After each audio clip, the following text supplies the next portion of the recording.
may nakita nga po tayong write-ups coming from dailynews.ph na meron pong 54,000 of followers na kung saan ayon dito ay tinatalo daw ng It's Showtime ang Eat Bulaga when it comes sa audience at sa advertisement. Yan ang ilan sa pag-uusapan natin ngayong araw po mga kaparokya. Pero bago natin talakayan yan, kung bago lamang po kayo sa aking channel at kung gusto niyo po ng ganitong klaseng content, ay makikiusap po ako sa inyo na pakisubscribe ang aking YouTube channel.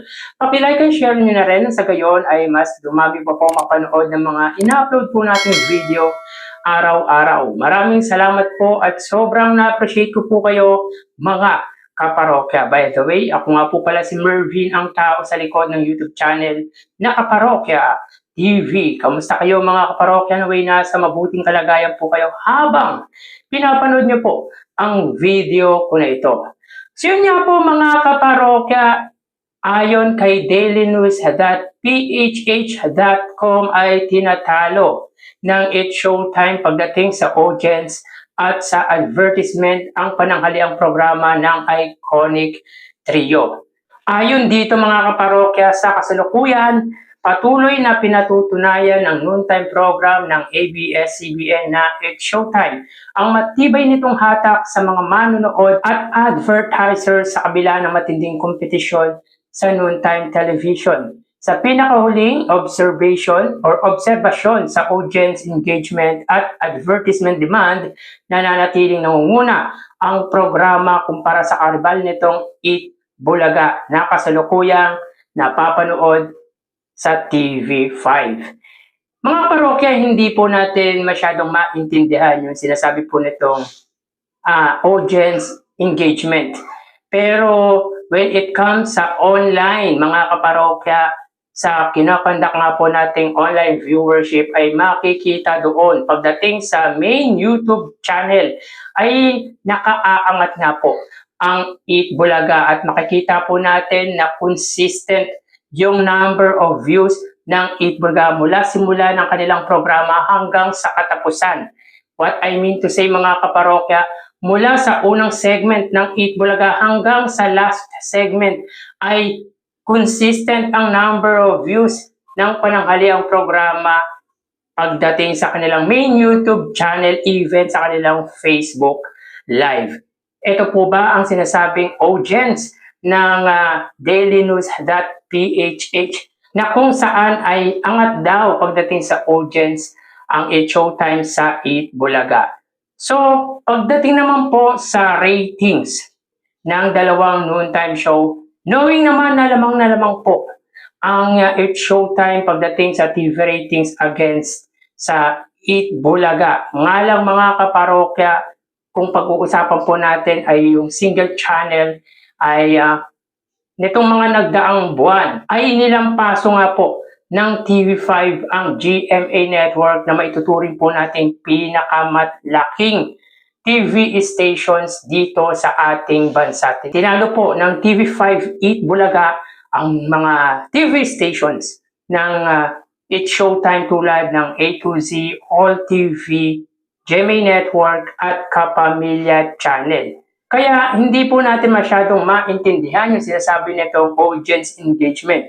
Dahil pagdating sa single channel ay nakalalamang nga po ang Eat Bulaga sa It's Showtime at pagdating naman po sa kanilang online viewership ay higit na lamang nga po dyan ang pananghaliang programa ng Iconic Trio. Kaya para sa akin ay wagi pagdating sa audience engagement ang pananghaliang programa ng Iconic Trio. At hindi din naman po natin masisisi dito mga kaparokya yung nasabing Facebook page na ito sapagkat ang sinusuportahan niya po nito ay ang mga programa ng ABS-CBN. So, biased pagdating sa kanilang mga write-ups ang nasabing Facebook page sapagkat full support nga po ito sa programa or sabihin na po natin sa ABS-CBN. Pero kung ako ang tatanungin, TV ratings, online viewership ay angat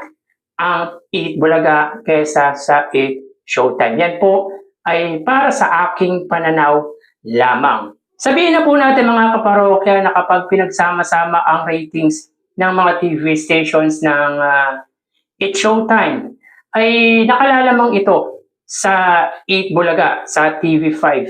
Pero hindi mo maituturing or hindi po natin masasabi na mataas ang ratings ng It's Showtime sapagkat overall ay umaabot lamang po sila ng 4%, bagay na hindi nga po nakuha ng 8 Bulaga noong time na nasa GMA pa po ang nasabing noontime show ng Iconic Trio.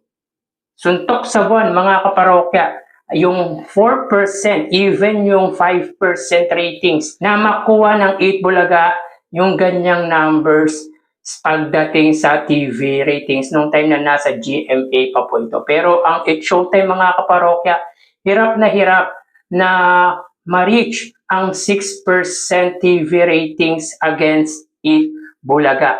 Kaya para sa akin mga parokya, pagdating sa audience engagement, ay wagi at nakaaangat nga po dito ang pananghaliang programa ng mga legit Dabarkads. At when it comes naman po sa advertisers, yes, lamang na lamang nga po dyan ang It's Showtime sapagkat kailangan po nilang ma-market or mag-market ng kanilang programa sapagkat marami nga po silang binabayarang TV stations. At knowing naman po na black time agreement lang po ang It's Showtime sa mga TV stations tulad ng GMA Network na sa pagkakalam po natin ay milyon-milyon po ang binabayaran kada buwan. Kaya dapat po talagang magtrabaho at talagang trabahuin ng It's Showtime ang magkaroon ng maraming advertisers nang masustain nila yung pagbabayad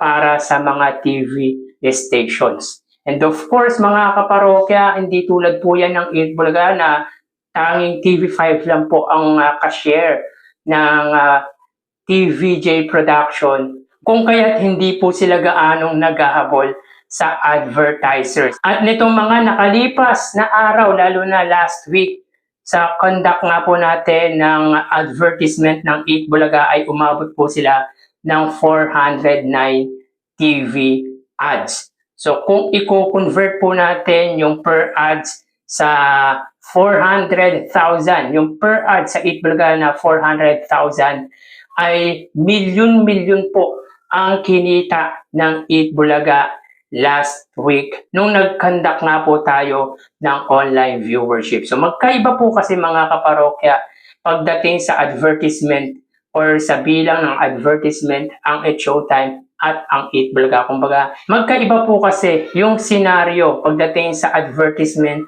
ang It's Showtime at ang 8 Bulaga sapagkat ang It's Showtime ay kailangan po nilang trabahuin na magkaroon nga po sila ng maraming advertisement sapagkat marami nga po silang binabayarang TV stations. Plus factor pa po yung mga artistang nag-guest ay kailangan din po nilang bayaran. At isa pa po, yung mga host ay kailangan po nilang paswelduhin ng maayos.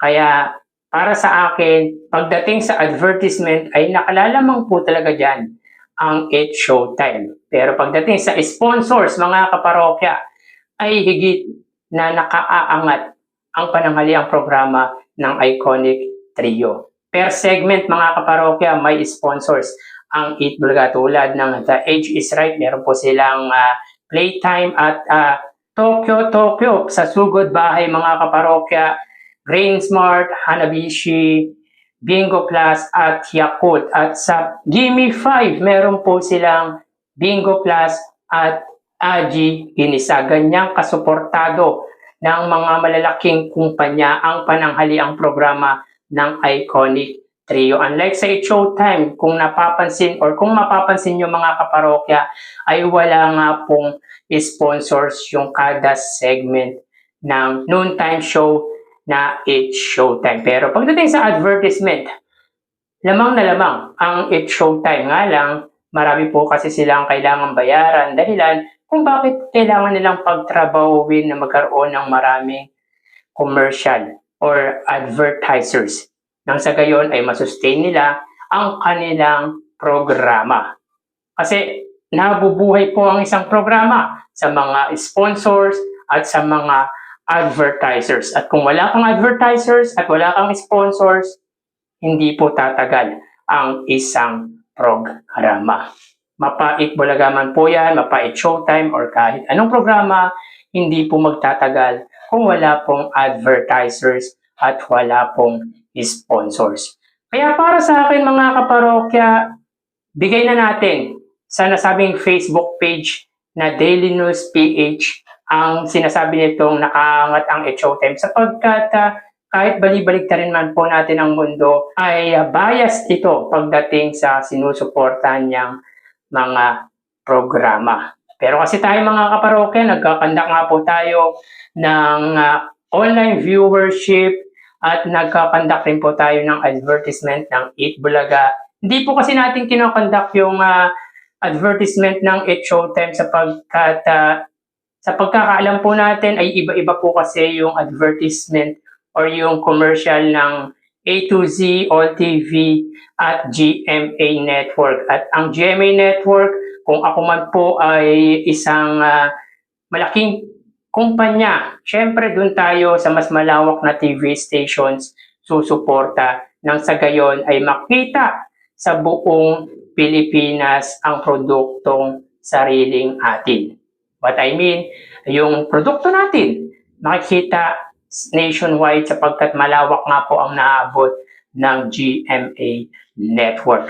Pero ang Eat Bulaga this past few days ay umaabot nga po ng mahigit 200 TV ads per week ang kanilang nakukuha. Para sa akin ay hindi na po yan masama sapagkat ang pagkakaalam po natin ay malaki nga po ang halaga ng kada ads sa pananghaliang programa ng Iconic Trio.